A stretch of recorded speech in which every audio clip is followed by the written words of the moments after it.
Ahoy, hoy, friends. Welcome to the Salon. It's week 2 in our 3-week JJ verse Kelvin Universe extravaganza. If you loved the chaos and nonsensory of last week, get ready because there's a whole lot of nonsense we'll be talking about today because it makes no sense and I love it. Love this movie. We're going to be talking about Star Trek Into Darkness. I saw it twice in theaters. I cried twice, both times. It still makes no fucking sense, and I love every second of it. Before we get into that, we have some new Trek news. As usual, we'll talk about any newsworthy Trek stuff happening. We got a trailer for Star Trek Prodigy Season 2, which is great because it's coming out in like 2 weeks. Really fun stuff. Janeway's guns are out again. We got a better look at the ship. We got a little bit of fun pictures of other ships. We got, unfortunately, a hot Chakotay. I have mixed feelings on that because I really want them to kill him. Let's teach the babies about loss from a Star Trek lens and use Chakotay / Robert Beltran to do it. What did y'all think of the trailer? Anybody have anything that popped out for them that they're excited about? I think it looks really fun. It looks like it's, building on because when we talked about when we discussed it in the salon, we all kind of came to the consensus it was like one of our favorite seasons of new Trek. So it's really great. I just thought it was really fun, and it looks like it's going to be a fun season. Looks like it's going to be a lot of time and like dimensional shenanigans because I noticed a little Terran symbol in the corner and some stuff. So it looks like there'll be lots of cool things happening. So yeah, looks great. I just appreciate that they didn't give away the entire season in the trailer. It piqued my interest, but it didn't answer all the questions. It wasn't like, watching the entire movie in the trailer kind of a situation. So yeah, it's I thought it was weird that we didn't get any dialogue from the Doctor, but apparently he's in it quite a bit. And I'm guessing that if Chakotay, or Chahate, as I'm calling him for right now, if he has anything to say or any lines to deliver, they'll be very revealing with respect to plot. So we didn't get anything from him other than just him looking up with a great beard. But yeah, I'm excited. Looking forward to it and looking forward to talking about it for 10 weeks straight. How about you, Joanne? I'm excited too. Prodigy's probably my favorite iteration of Trek so far, and I think it's probably one of the most well-crafted stories that the fandom has told in a while. So, and I'm ready to see Rock and Gwen and whatever this adventure on that planet is going to be. And yeah, Hot Chakotay. I'm here for it all. You reminded me, Gwen, at one point we see her with her heirloom melded into her uniform. That looks really cool. And I think they have the best uniforms too. I'm gonna have to fight you on that one, but I'm happy for you that you love it.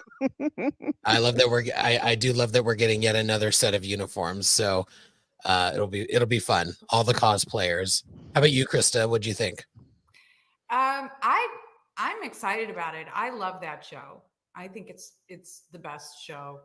And I'm excited about their secret mission. I love each character's excitement about everything. There's no dread. There's no like negative. They're just out there, so jazzed, so excited. So, great opportunity, and they're just jumping. And I just think it's fun. I did notice the guns, though. I did notice her guns, and I was not surprised. And every time I hear her voice, now I just hear Will going, "We're gonna land the ship." You're welcome. Gonna land that shit. So I'm looking forward to it. 20, they're dropping 20 all at once. Yes, all 20 at once. Very Netflix. Although they have with some of their animated stuff, although I think it's because of production. They've done like 8 and 10 episode drops, and then a couple months later the rest. But that's probably just for production reasons. I think if all of it was done, they just drop it. So it'll be interesting, which is a lovely segue into a programming note as a reminder for our friends in the audience. Thank you for joining us as always. This week and next week, we're talking about the Kelvin universe movies, and then we'll be off for a week because we're American-centric Americans, and we'll be taking off our Independence Day, such as it is. Man, this place is a mess, but we're working on it. Everybody register and be sure to vote. Anyway, after that, the week after July 4th, we will be coming back. And as of now, the plan is to do 2 Prodigy episodes a week to discuss the ins and outs of everything that happens in them. We might change that up once we see the episodes. Again, if there's a 3-episode arc, then we'll do 3 that week. We won't just say, and to be continued to next week. We're not gonna ruin your summer like TNG season 3. With that, let's move. There's an additional programming note, which is that we will not be on the week of August 1st because this is true. Many of us will be descending upon STLV. Yes. So if you're planning to be there, look for us. If you're a subscriber, find me for a special gift. Yes, while supplies last. We will have stickers and fun little goodies. Hope to see everybody at Starfleet. Nope, it's not called Starfleet Las Vegas, and it's not even called Star Trek Las Vegas anymore. It's called STLV, the 58th year mission. Hashtag licensing issues. Yes. Super jazzed to see everybody and super jazzed to talk about all things Trek. So let's get into it. We're going to talk tonight about Star Trek Into Darkness.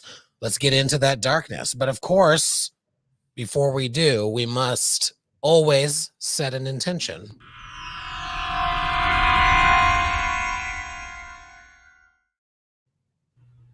Indeed, we must. So I thought tonight would be fun. A fun topic for tonight would be to acknowledge something completely fucking crazy that happens in this film, which is a starship dropping out of the sky and landing on San Francisco.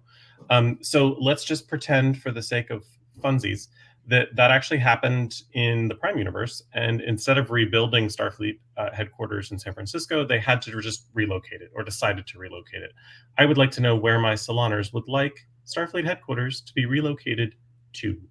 As always, I will start by simply saying I would like it to remain on Earth, but move somewhere that isn't so either Euro or North American centric. I think it would be fun to plop it into Australia.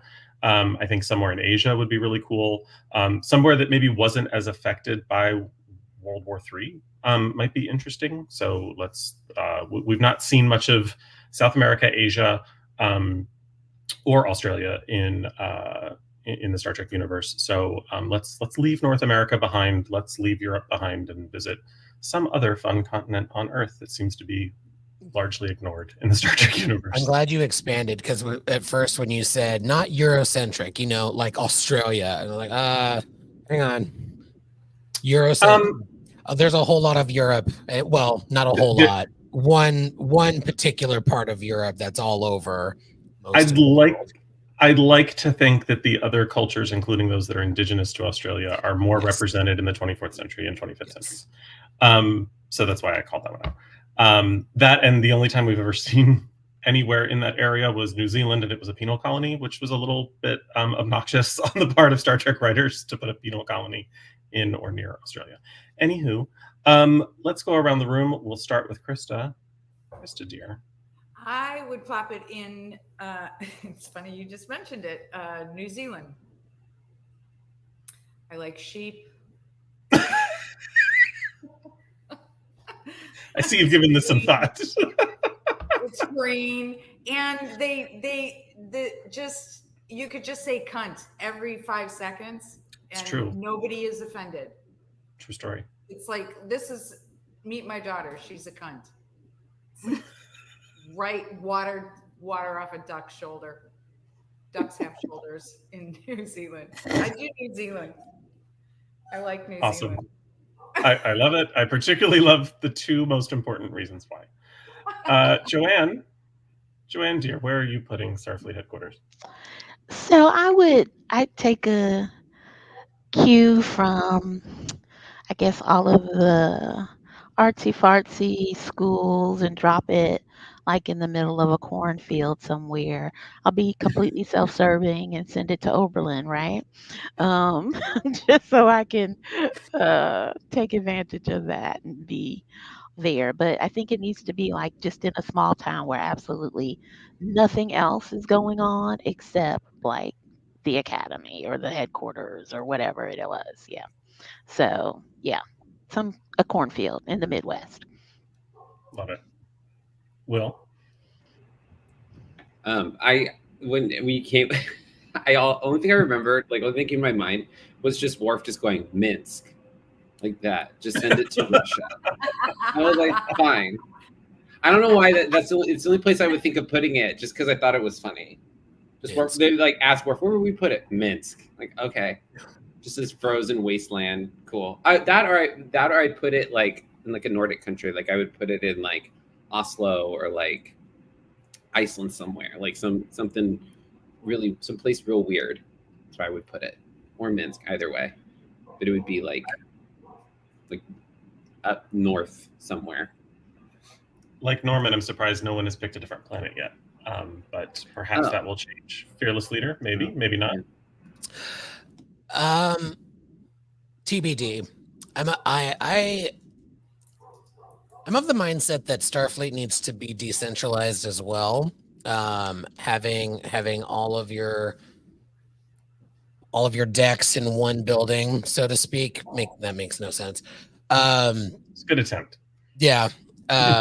Especially with transporters. I mean, we know that the Federation headquarters is in Paris, Starfleet headquarters is in San Francisco.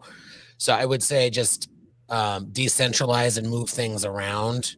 So if it were to stay on Earth, different divisions in different places. I mean, you'd have to think about, time zones and daylight, but you could also just put it all on the moon. Why not? Or what's up with space dock, right? Like that giant mushroom in the sky, which I am still trying to find a model of. I'm hoping that this new licensee will do Earth space dock pretty soon. So yeah, I don't have a real answer. Just decentralize it. Having it all in one building is a security risk, as we see in this and many other films and shows. Especially if someone comes up with the very simple plan of building a rogue starship behind Jupiter and then dropping it on a city. Yeah. It's just dangerous. Yeah. Lots to talk about tonight. This is a mess, and I love it. Let's get into it. We are talking about Star Trek Into Darkness, and let's get into our top thoughts.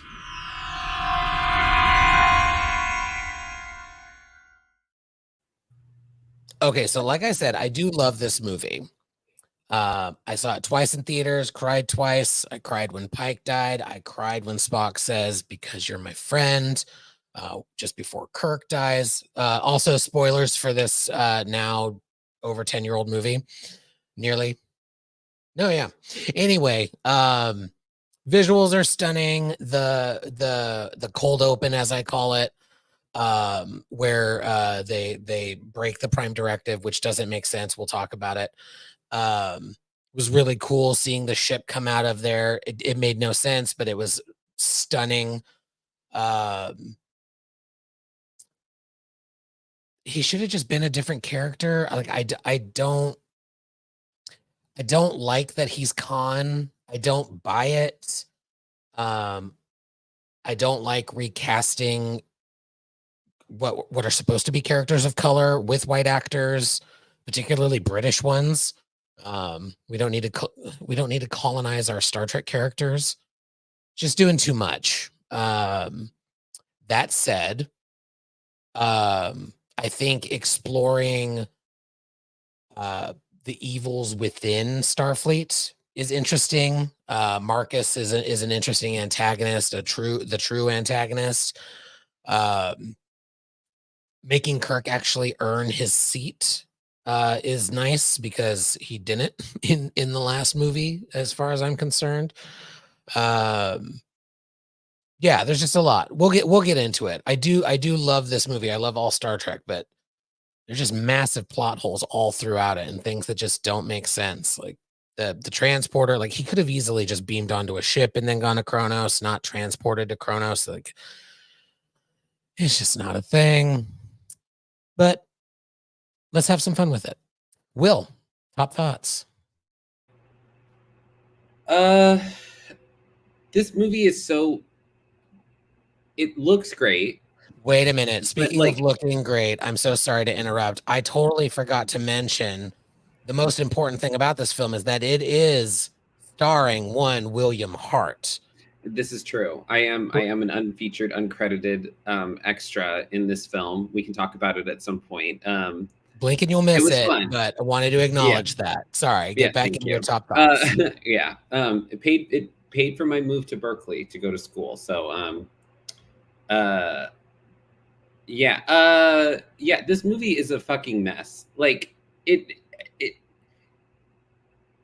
very clearly, like during the production of this, that they it comes out far too late after the first film, because it was like almost 3 years prior after that film, which is kind of crazy. You have this momentum from the first film that they built nothing on top of, and which was a huge success. And then they have the second film, which I think is a product of the film industry of its time, where this film kind of feels very similarly to like the Man of Steel films. Like it feels very like, we have this idea, this property, let's make reference to something else, amp it up in some way, make it a big dumb action film, and then hope it makes $1 billion. It cost them like something like $250 million to make this film, and it looks gorgeous. But they couldn't have spent that time and let the writers take another swing at, have someone take another swing at the script, because there's stuff in there where it's very clear that no one went, him saying, oh, it's located behind the aft nacelle. All of the nacelles are aft. Like, that's a fucking dumb line. Like, they everyone in this movie is a fucking idiot. And I think when you build a film, because the first movie is very much like all the characters an archetype of themselves. You get Spock, who's this emotionless dick. You get McCoy, who's this grumpy doctor. Kirk is this like playboy. You get like these people in it, and you create these kind of archetype characters that in the next film don't grow anywhere. This movie has the same beats as the first one. It literally follows. There's so many jokes and gags in it that are literally repeats from the first film. So you have like McCoy doing his doctor thing on, Kirk when him and Spock are going back to the Enterprise, and he like does the same thing. It's beat for beat the same film as the last one. And it's like, oh, we just threw Khan in it. It's the same, basically the same thing. It's just it makes no sense. Benedict Cumberbatch is doing things. He never looks at someone in the eye. He's always like looking somewhere else. And I found him to be so annoying the way he like talked. This watch through, normally I'm pretty like 50-50 on this film. And this time it was hard to sit through it. I was like, this thing is such a dumpster fire. And this comes from someone who like my experience of the film is very different. I wasn't like in a bunch of it, but I was there for 3 days, and it was really, that experience is really cool. But like watching it as a film to like prepare to talk about it today, I was like, this thing is fucking bad. Like it's pretty intolerable. And it's like, it's the same as the first film. They tried nothing new. It's a repeat. They tried to make Graphic Khan, and it's like, stop trying to do that. It didn't work for Nemesis. It's not going to work for you. So it's like, stop doing this. But anyway, didn't mean to pop off, but this film just drove me nuts watching it. Joanne, your top thoughts on this? I don't know how to segue from from this. I know. Pop off, sis. Pop off. I take. Sorry, I had Um, feelings about it today. I had feelings about it while I was packing. I had feelings. I understand. But in true fashion, uh, I am contrary. I absolutely love this movie. I It is my favorite of the Kelvin movies. Um, I don't have I was not like I was kind of caught off guard watching it the first time in the theater, and I remember I was with my friend Stacy, and I looked at her and I went, "Is he about to be Khan?" And she was just like, "I think so." And we were like, "Oh my God." So we were totally into it, right? Like, this is amazing. I also don't, again, in my true contrary, I love problematic things. Um, don't have a problem with the the quote unquote whitewash. I actually think it was oddly brilliant and probably unknowingly subversive to cast the most ruthless, evil, villain in Trekdom, debatable, but you know, I think that's a fairly good consensus as a white man. Like, duh. So I was absolutely satisfied with that because for me, the movie was largely about um the folly of hubris, and arrogance and leading to failures in leadership and relationship. So often the pew pew and the techno babble is lost on me because I'm looking at the subtext, I guess, if you will. So for me, I thought it was a fascinating sort of character study. So loved it. Krista, how about you? Your top thoughts on the Into Darkness? I'm in the dark with this movie. I watched it twice because I thought I missed some stuff the first time, and then I discovered I really didn't miss anything. It just really was what it was. So my quick assessment is it struck me as, and perhaps that was the time of movies at that time, but it just struck me as an inordinate amount of special effects tied together with bare minimum dialogue that was kind of the equivalent of clearing your throat. It didn't move anything forward.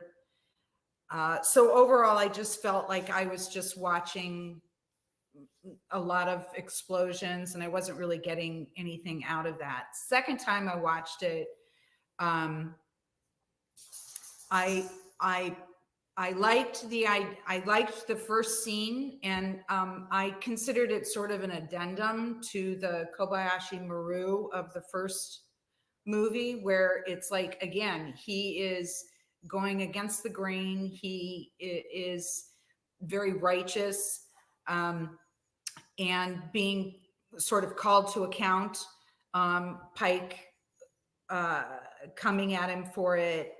And then at the end of the movie, you kind of see that while you're supposed to be able to divorce yourself from your personal righteousness or your personal arrogance or what have you, all of these characters are invested in their own personal, and it leads them down these paths. Peter Weller doing full fanatic Wellering. I mean, it's a role he plays quite well. I've seen him do it better. I don't really understand Cumberbatch, and I like the actor, but I found the way his mouth was overpronouncing words, like it just got bigger and rounder. Like, did he go to a dentist and it was Novocaine? Like, what is happening with your mouth? Because it was very distracting. I do not like the switch of substituting Kirk for Spock. I don't think we gain anything with that. personal opinion. I really liked the background on Carol Marcus.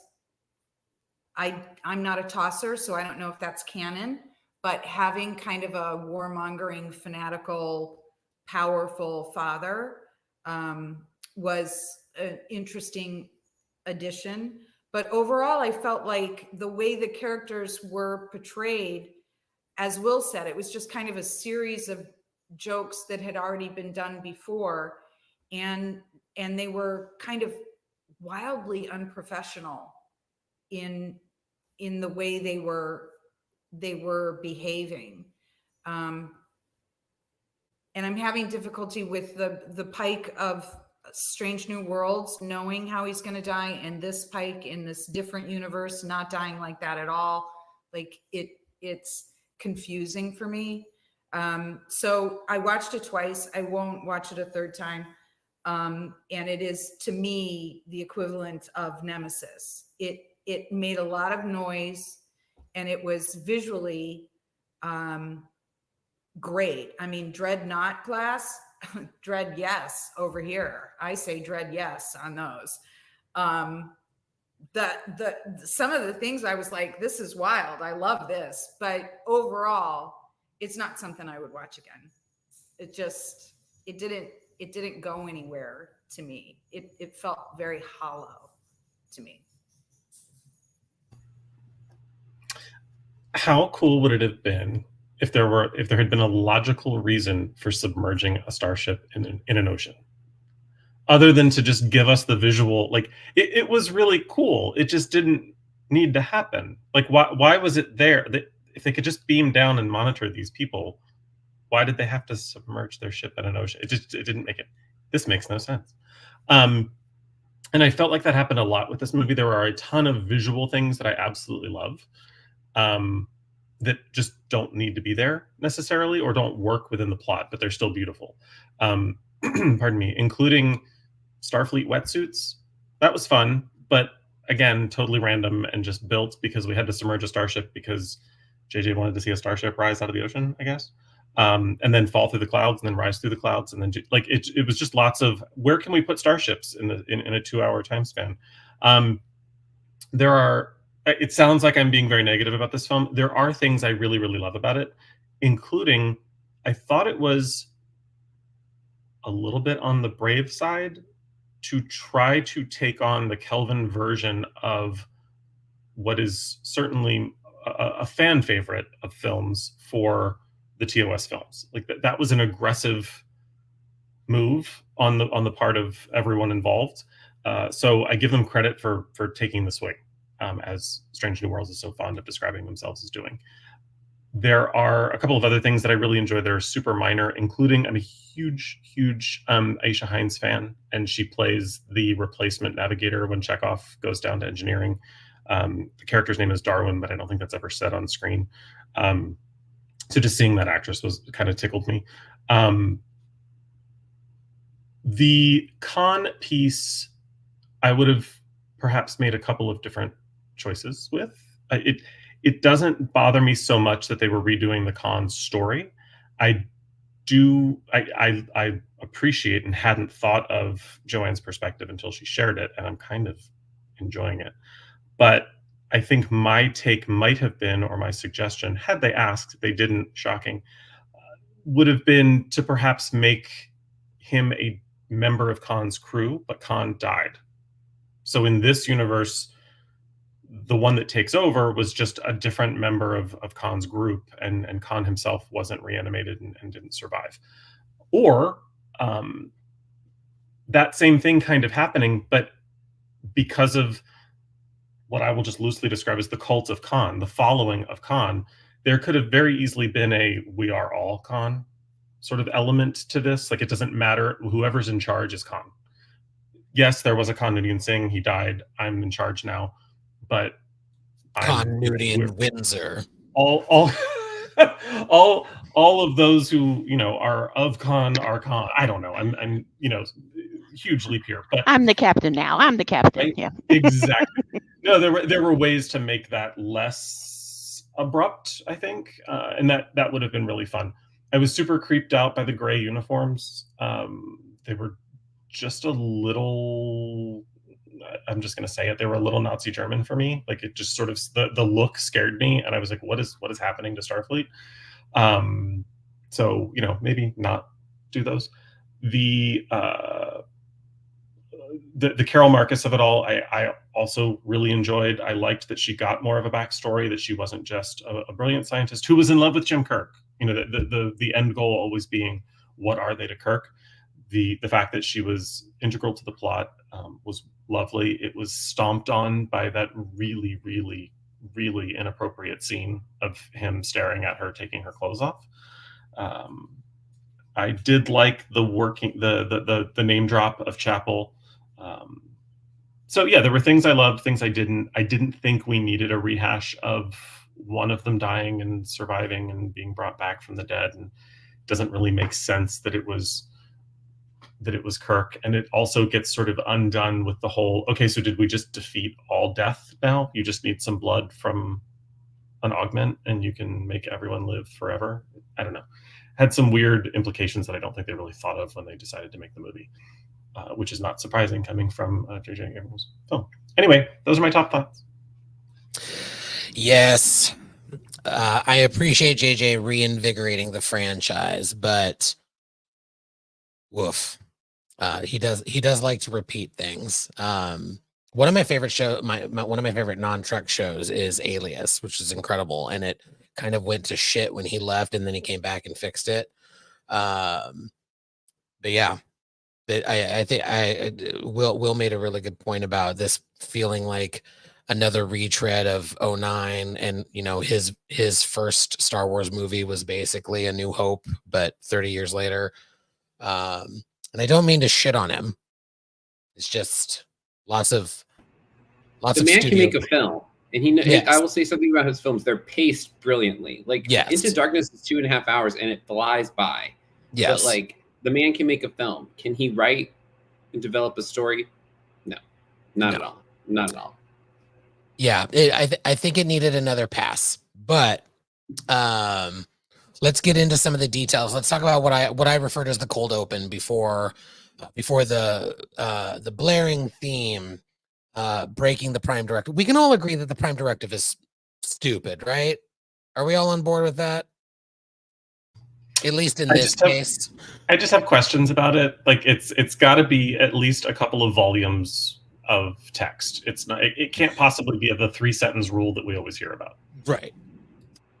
Like it gives me big like Second Amendment vibes, where it's like, oh, we made the Prime Directive because this really bad, like we were trying to stop this bad thing from happening, but now it's being misused mistreated in a way where like we want to revisit, but we're really beholden to this idea. Like it just, especially in the context of this, the opening scene of this film, because they're talking about the Prime Directive, but they already broke it.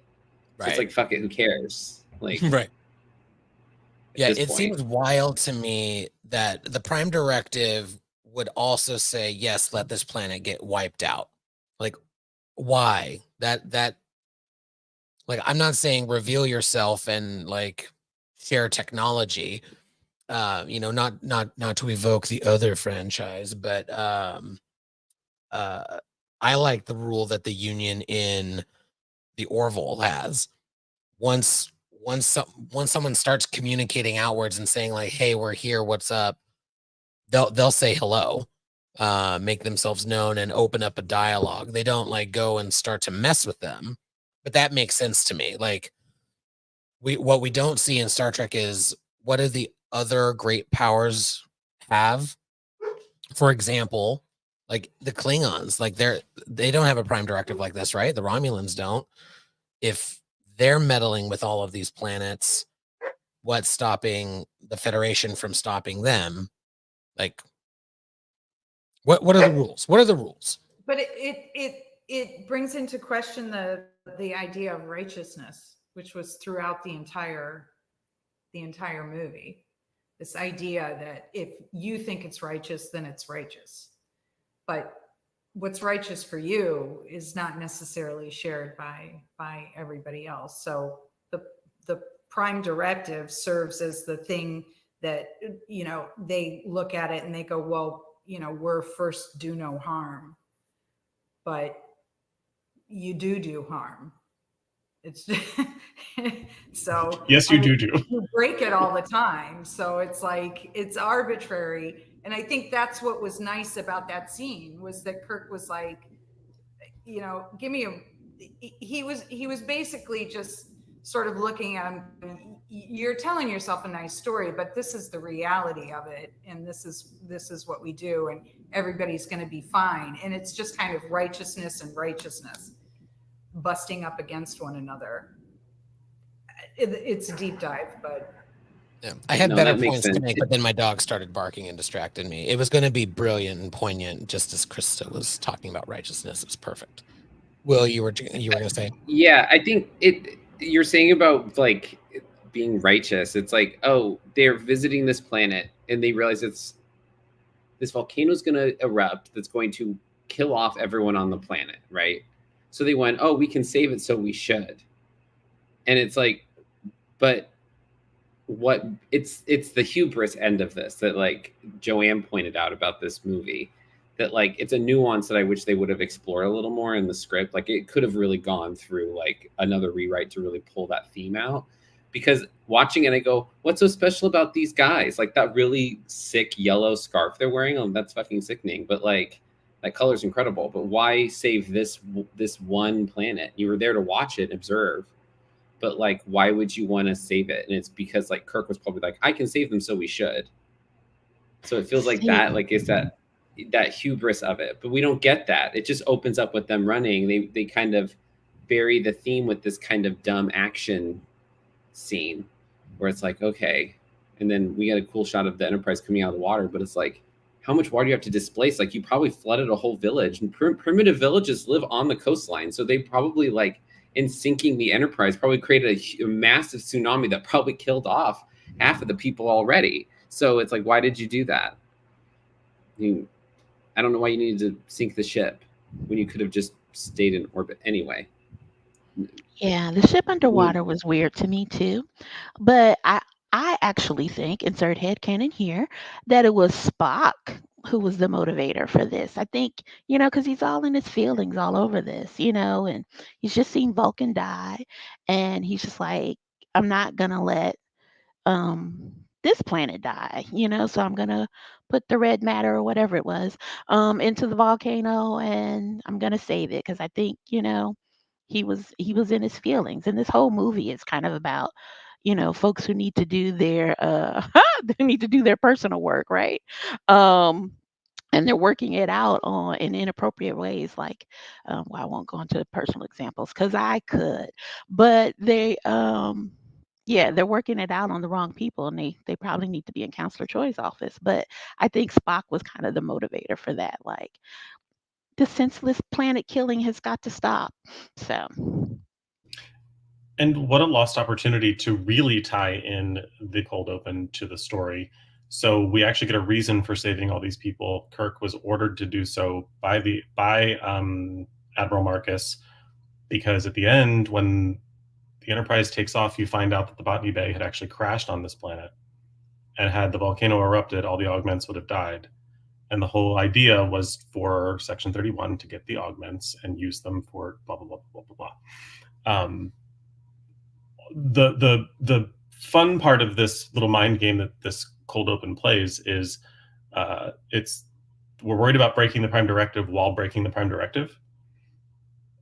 Yet the most egregious part of the entire thing is that that's not how cold fusion works. It doesn't freeze lava. So, like, if you're going to use a term that actually exists in scientific lexicon, use it correctly.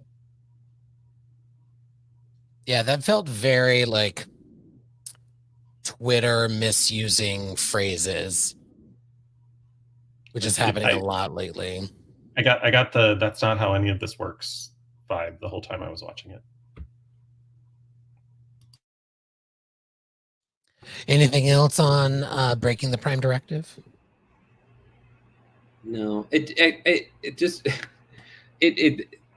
that scene with Spock like telling them, oh, they can't save us, even though they've already clearly are breaking the Prime Directive by saving this culture. it makes it seem like Spock is suicidal because he was just like, oh, I'm going to go down here and do this and be like, oh, bye, peace out, I'm out. Like, again, there's more nuance to this, but they don't play Spock as like, how does a Vulcan have depression? How would they deal with this? Like the death of their planet, all of this. Him just being like, I'm going to go into this thing and like freeze this volcano real quick, which actually caused more of a problem because you're putting water vapor into a volcano, which actually that's what causes them to erupt. But anyway, science. I love geology for some reason. And I'm trying to put science into Star Trek, Will. How dare I ask for scientifically accurate volcanoes? Anyway, but yeah, it just made him seem like he was just like, I'm so sick of you bitches and I can't go back to my home planet because they're going to make me like crank out a bunch of kids. So like, I'm just going to like off myself in this volcano. It's like, all right, like a sacrifice or something. It's very weird. It made it because he's like in the volcano, like, oh, finally. And I'm like, girl, what? It was just very strange. Speaking of weird, and to move us along, him mind melding with Chris Pike while dying.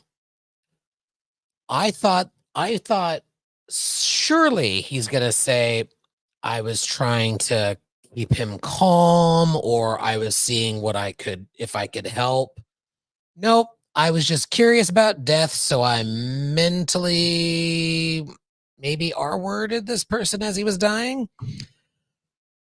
Like maybe just pulled a little bit of Star Trek 6 into this too. Cause why not?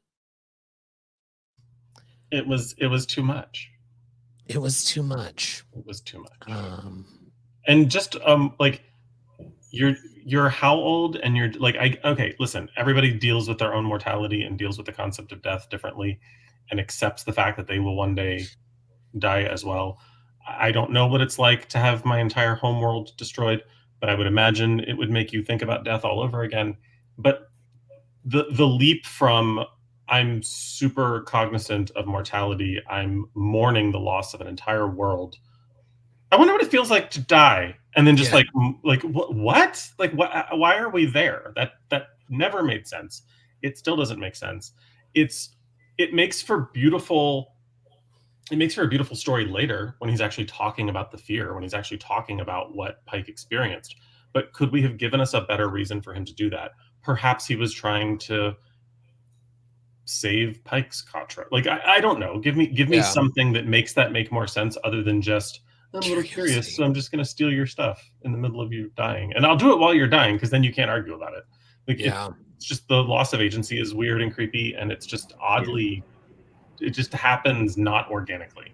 Yeah, white men made Pike like grabbed his hand and like made him do it. If Pike grabbed him and was like, do this, that would have made more sense to be like feel this pain.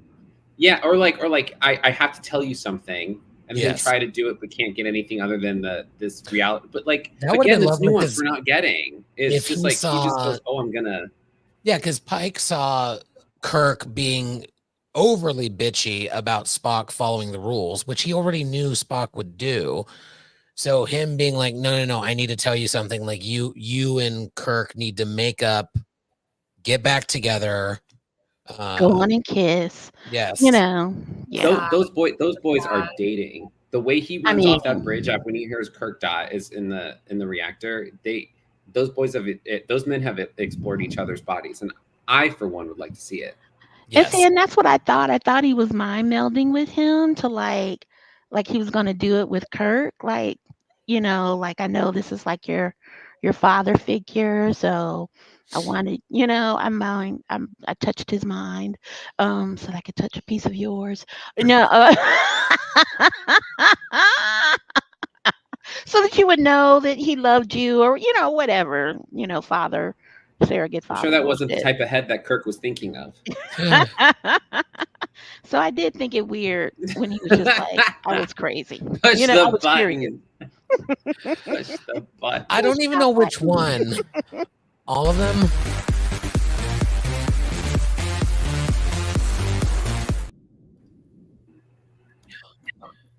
But the emotions that he's describing go along with what Trevor's talking about. Those are all the exact emotions that you would feel if you're being invaded involuntarily. Why are you touching me? Go get a medic. Yeah, just trucking around your brain. That would be what you would feel. Yeah, I mean, it would have been funny if later he was like, explaining the fear and explaining everything that Pike was feeling, and then the last thought as Pike faded was like, he was afraid of the unknown, he was afraid of death, he was terrified, also wondering why I wasn't performing CPR. Like, there was just you're slipping away. Let me steal your. His last words are the fuck. Right. Stop touching me. Ew. Stop touching me.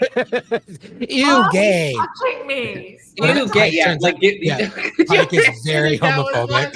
No homo. The fear is because Pike was homophobic. It wasn't he was dying. He was like, ew, gay. Like, I'll be faggot. Am I gonna catch it? Oh, no homo. Am I gonna catch it? Oh no, space gays. No. Oh, I have it now. Thank God I'm dying. I just caught a case of the F slur. Oh God. Find a woman to kiss me quick. Oh no. Almost as nonsensical. Khan then beams away to Kronos. And then Scotty becomes the crime scene investigator because, of course, it's the ship's chief engineer, not anybody from Starfleet that would do that. Because plot and reasons. The ship's chief engineer who suddenly has a moral dilemma around knowing the makeup of a bunch of missiles. Because that's we know Scotty to be that consummate moral upstanding individual who is the only one who would resign over a cause. Like it was there were 1,001 ways to get him off the ship, and that was a really dumb one. Yeah. We're just gonna keep shitting on this. Sorry, Joanne. No, because you're wrong. So I mean, he still could have, he used the transwarp thing, but I'm like, did they say he transported to Kronos? Mm-hmm. I was just like, oh, he transported to like a ship that was waiting for him and then went to Kronos. Yeah, they should have just said that. Alas. But then we got a new design of Klingons, which were designed for 2009, but then that scene got cut. So that's fun. He was hot. I don't care what y'all say. With the yeah. I like this version of the Klingons better than the ones from Discovery season 1 because they're like the perfect like kind of middle point between the two. So like we get like a more detailed Klingon versus like really alien weird looking. But like I like how they have like the little metal things. Like the concept art's really cool because like their hair is like covered in metal, which was real like it's like these little metal scales almost. And like I really like the design of the Klingons and how they wear helmets and they're big and bulking and they're covered in like fur and leather and stuff. I like the way they look. They're really cool. I don't like that bird of prey, but like I like everything else about them. I particularly appreciated, surprising no one, the Klingons' appreciation for body jewelry. And that also kind of does tie into Discovery season 1. There was one particular house that was very adorned with body jewelry. In like episode 7 or 8, the one where they kidnapped Cornwall. But yeah, I enjoyed that. And yes, Joanne is quite correct as always. That gentleman was particularly delicious. And when he choked her, it's hard. In the arms of the angel. It's hard to watch someone live out your dreams, right, Joanne?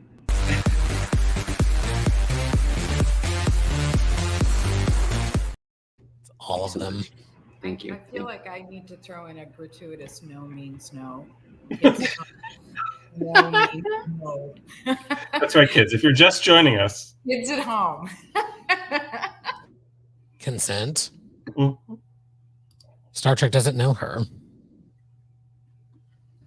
But if you want to dress up like a Klingon and choke me, Okay. God. Let me get back to it. We'll be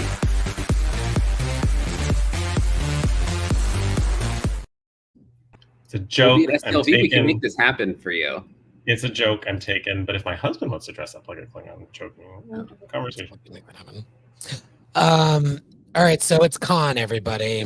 Surprise. John What? Harris was a red herring. He put all of his people into torpedoes. And then this is where I got confused. Did Marcus put the people in the torpedoes, or did Khan, and then Marcus wanted to shoot the torpedoes to kill them / start a war with the Klingons? No. So Khan put his took out basically the explosive part of the torpedo and then put his people in there. So he designed the torpedo specifically to house all of their bodies. And his plan was to then take all of them in the torpedoes away. Yeah. So when he heard you have these 70 whatever torpedoes, he was like, oh, then he stopped. So because he was like, those are my people. So he built them specifically. So if they launched them, they were just going to like crash into it anyway. Like they weren't going to actually like explode. Yeah. But although the Klingons would probably start a war over you shooting bodies onto their planet too. How would they not know that you anyway? But yeah. So no. What are these humans you're just dumping on our doorstep? Gross. Yeah, but no, that's how he was planning on getting them out. That took me a second to kind of pick up. It comes and goes very quickly, and you have to kind of infer what he was doing because they never explicitly say it. And then we have the weird starship, the Vengeance, which I think they should have made look more like an Excelsior, but whatever. The USS Bad Guy. Yeah. Computer voiced by Bill Hader. And these weird ass uniforms. Like another new uniform, not the ground uniform, not the Section 31 uniform, not the new Enterprise uniform, but a new like Vengeance uniform that did not look menacing whatsoever. It looks very cheesy with like comes up and around and like sort of hugs your neck a little bit. It's like, I felt like there was something there. It looks like when you take your shirt and you pull it over your head, so like it's just on your arms. It looks like you took your shirt and did this. Like they look weird, and for some reason all the fabric in this looks like it would be from your grandma's couch. Yes. Like it's all really heavy. If Drag Race taught me anything, you don't pick the fabric that's like heavy, big, bulky, stitchy print. You pick something lighter. Like everything on there looks like it could be your grandmother's couch. Like it's so textured and bulky looking. It's very weird. I have it on in the background, and Admiral Marcus was just killed for the fashion faux pas. Horribly, by the way. Like I can still remember that scene lives for rent free in my brain. Like that was, even though we don't see it, but clearly Carol did because she had to stare and scream. That it was just a little too crunchy for me.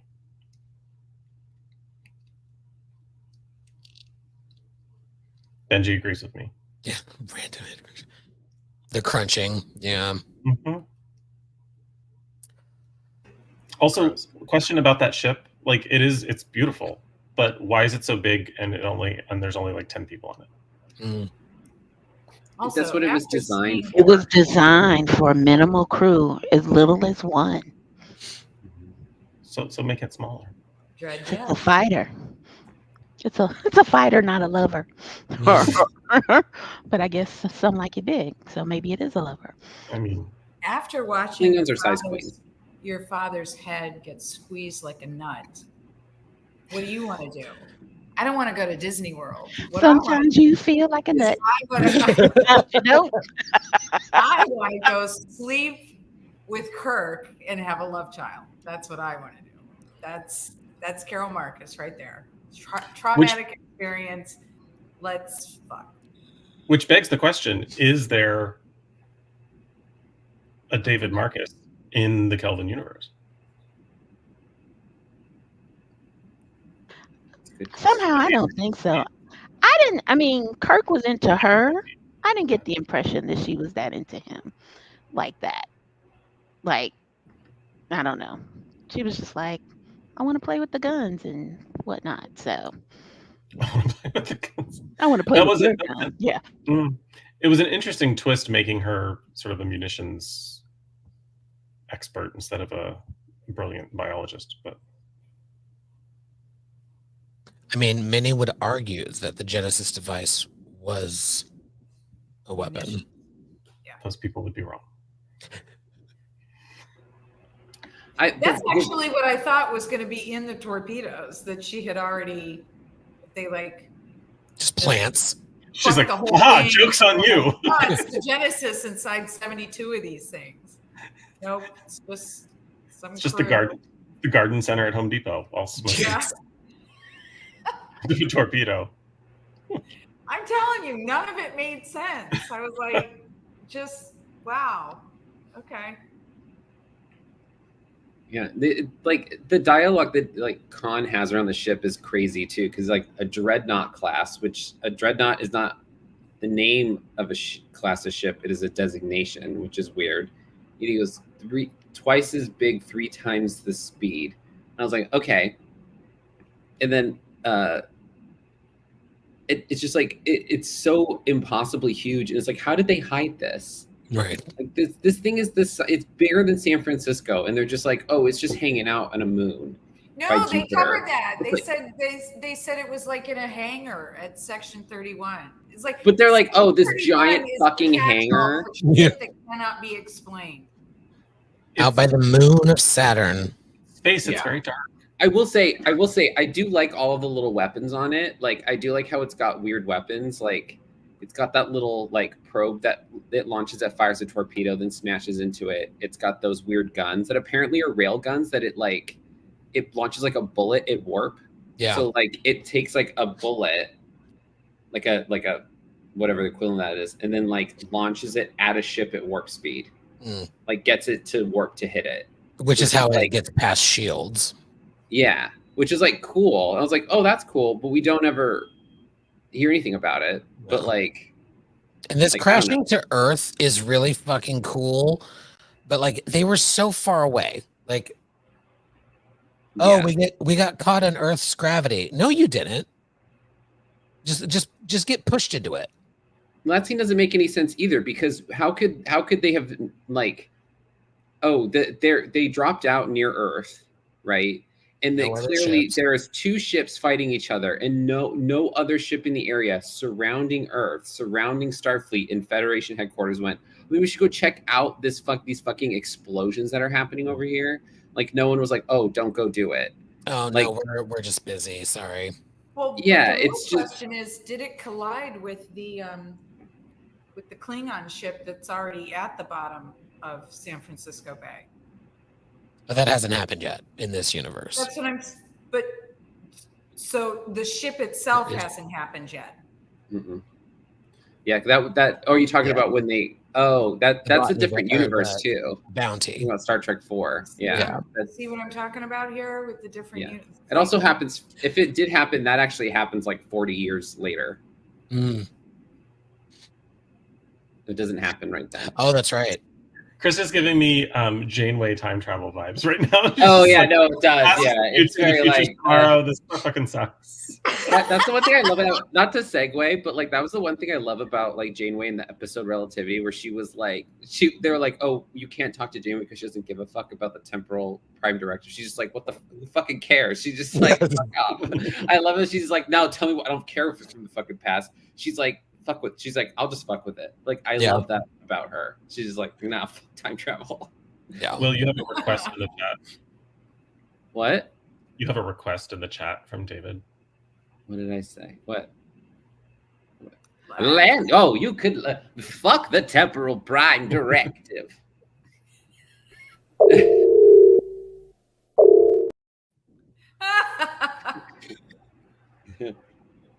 Fuck your time travel, future man. Get off my goddamn ship. Yeah, the crash, it was a bit much. Like, I was watching and I like, yes, it was cool to a point, and then it was like, dear God, that is tens of thousands of people that just died, and just hand wave it away. Like, good God. Like, Yeah. it'd be San one thing if it Francisco, like say your slammed safe into, word. yeah, like if it slammed into one or two buildings, but for it to go through most of the city, it's like this, like, and then they just don't talk about it. Like the year later scene is just like, oh, it took this long for the ship to get put back together. I'm like, the ship wasn't the only thing that got fucked up. Come on. But we're still having funerals. But look, it took us a year and the ship's better. But like this huge ship crashes into San Francisco, right? And then they're running, then Spock and Connor running through San Francisco, but none of the other people are like have any idea what just happened. No. This giant saucer section decimates basically all of like the Embarcadero to like downtown San Francisco, just wipes it out, and people are just like, that's actually very San Francisco. Never mind, I changed my mind. Yeah. I was just like, hello. This is very, this is very big city oblivious to shit dwelling. around Yeah. you. Like, no, never mind. This is no, it tracks. Never mind. the amount of times I had to yell, "Excuse me," as I was walking down a sidewalk, because bitches be not paying attention to anybody but their own fucking world. It's their world. We're just living in it. San Francisco was the worst place I have ever lived in terms of people's being oblivious to others in a shared space. Like, you walk on the right, you assholes, get out of the way. Oh God. I'm having flashbacks to countless moments of being like, hello, like, there are other people around. Move. That's what I'm Dumb parents saying. with their kids Arrogance. just holding hands, skipping down the sidewalk. You don't get to take the whole Self-absorption. Yeah. fucking sidewalk just because you have kids. Your You know where that mistakes are not my problem. You know where that doesn't happen? Sydney, when you relocate Starfleet headquarters to Australia. Yeah. New Zealand. New Zealand. Sheep. Also, yes. It's just all cheap the and above. polite people. Or a cornfield. Mints. Yeah. Mints. That is a good, yeah, the cornfield would be a good place for. Actually, the opening scene might have been Joanne's cornfield. Yeah. Just Nibiru. And then Red the pink planet. It was nice. It was a nice color scheme. The warp core that they used for this was pretty cool, which was actually I think a neutron collider. when he was kicking at it to put it back into place. Is that Not so much that part, but yes, the outside of it is what I thought was really cool. Well, How did you fix the warp core? Kick it back into place. That's what I'm going to do. That's the I love that equivalent of hitting the side of your television. Yeah. He's going to hit the television. He also is kicking it the wrong way. It ends up like he's kicking it one way and then it snaps another. I'm like, I thought he was trying to like kick open a control panel. yeah, I had no clue he was trying to kick it actually into. yeah. I'm literally on that right now. He's kicking it down, but he's supposed to be nudging it one way. I'm like, I love how you went in there, kicked this warp drive, it turns on, and that thing has enough power in it to accelerate a massive ship faster than the speed of light, and it just like pushes him away. yeah. Like he just kind of gets knocked over. That shit should have fucking vaporized him. Yeah, Like they're like, oh, we don't know who did it. Kirk's gone, but we don't know because we literally just found ashes in the fucking warp core. Like it should have fucking like vaporized his ass, but it just like kind of just like, oh no, like he just like fell over. It's see the super blood fix this. Just ashes and some remnants of half Vulcan DNA. And they're like, how did this get here? Well, as to what Benji's saying, it didn't necessarily break the fourth wall for me, but it diminished it diminished the potency of the original scene. The absence of Bones being there, the whole thing, it's like it served no purpose other than to make it like I don't know, it was an adjustment that didn't need to be made. Like somebody clarify for me what was gained with the adjustment? Because for me, when Spock dies, it was more, it had more impact. When Kirk dies, maybe it's just because I don't like Kirk. Like, there was no impact to me. I was like, he didn't vaporize. The whole ship moves at the speed of light. He's got a bruise. Then and literally while I was watching it, I was like, are they really just switching the two of them and he's going to die? And yeah, that's exactly what they fucking did. And I was like, I don't understand the point of that. I don't understand the reasoning. I think it's supposed to tie back into the beginning where Spock was willing to sacrifice himself to save this random planet, that Kirk was then willing to sacrifice himself to save his crew. So it's like, oh, and now Spock knows what it's like to die, essentially, by giving Mind fucking Pike. Yeah, mind fucking Pike. So now he knows what it was like to do that for a human, because I'm guessing he said he didn't feel anything when he was down there, right? When he was going to die, he said, I didn't feel anything. So now he's like, oh, now I know that this is happening. But also it ties into their like, oh, instead of Spock dying at the end of Wrath of Khan, Kirk died in ours. Well, not really, but like, you know, like they've got that. Yeah. So it's just to kind of bring in the idea of their sacrifice for each other because they're boyfriends. So yeah, like, it also felt like learning the amazing. lesson from the first season, or from the first bit. Scene. Yeah. He was learning the lesson that Pike tried to teach him. The rules do apply to you. You need to earn the chair. You clearly haven't yet. You don't respect it, and now he does because he got himself killed for it. Also, insert canon, head canon. Spock is like, but there's glass here. I can't touch you. I can't feel you as you die. Yeah. Maybe that's his kink. That's gross, but maybe. Just wanted to feel him. One last time.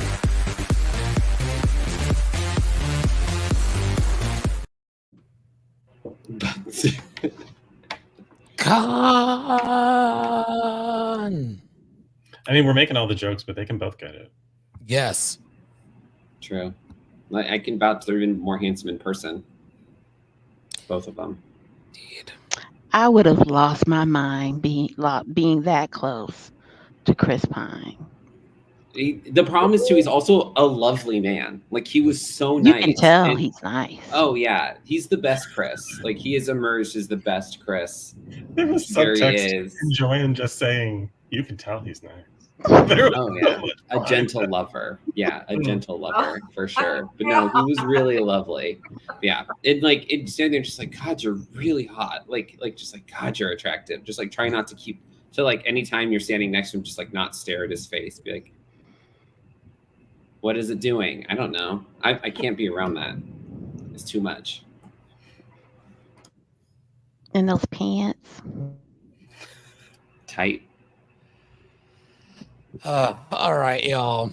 Let's crash this bitch. I think we've about covered it. But Stan, he was wearing pants. I think we've about covered this nonsense movie that I do love, even though nothing makes sense. Set destination, Starfleet headquarters. I'm mad. I'm Khan. I'm Benedict Cumberbatch. And then once we crash, this handy dandy ship of war is also a very convenient slide. Yes. We'll just down a starship. It just makes Starfleet more kid friendly. It's like you drop your kids, your kids off the water garden. He was making a playland in front of the academy. It's fine. There you have it. Mm-hmm. But now, whenever an IT problem happens, my first question is not going to be, "Have you tried kicking it?" All right, friends. Final thoughts on this film? Anything we haven't discussed?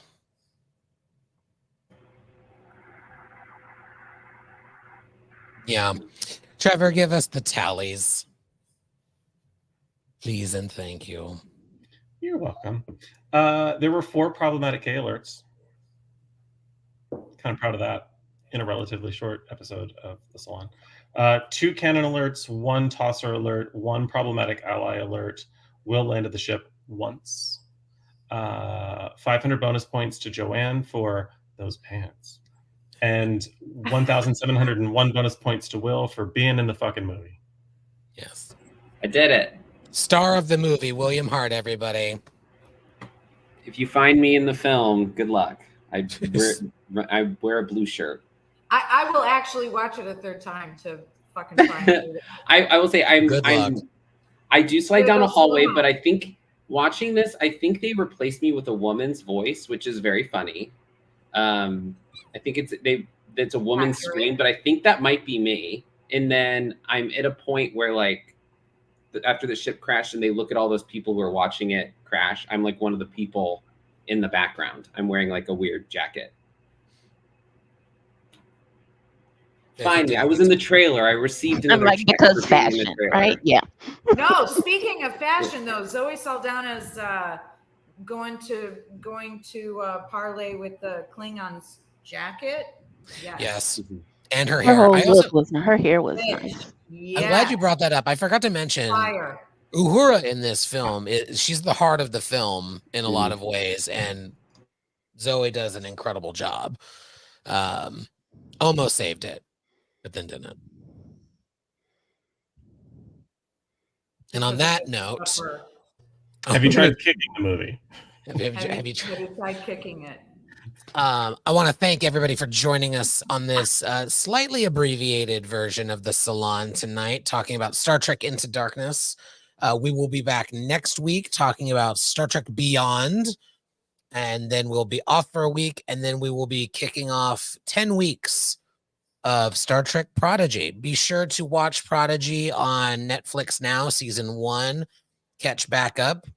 And again, we, of course, highly recommend folks watch Star Trek Prodigy season 2 as quickly as you can. Netflix is big about day of, 7-day, and 1-month numbers.